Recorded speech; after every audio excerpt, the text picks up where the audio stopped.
பார்த்துட்டு இந்த 2 மாநிலங்கள், இது 2 மாநிலம் மட்டும் கிடையாதுமா. நீங்க 2 நாளுக்கு முன்பு தொலைக்காட்சியில பார்த்துருப்பீங்க, பேப்பர்ல படிச்சிருப்பீங்க. கனடா நாடு இருக்குல்ல, அமெரிக்கா மாதிரி கனடா ஒரு மிகப்பெரிய வளர்ச்சி அடைந்த நாடு.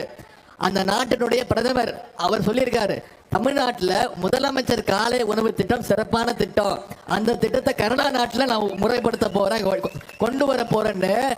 இந்தியாவில் இருக்கிற மாநிலங்களுக்கு மட்டும் இல்ல, உலக நாடுகளுக்கெல்லாம் எடுத்துக்காட்டா இருக்கக்கூடியதான் நம்முடைய திராவிட மாடல் அரசு, நம்முடைய கழக தலைவர் அவர்கள்.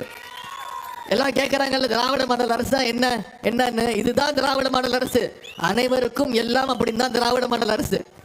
கடைசியா ஒரு திட்டம், இது தேர்தல் அறிக்கையில சொன்ன திட்டம், இது தாய்மார்கள் நீங்கெல்லாம் அதிகமா எதிர்பார்த்துட்டு இருந்த திட்டம்.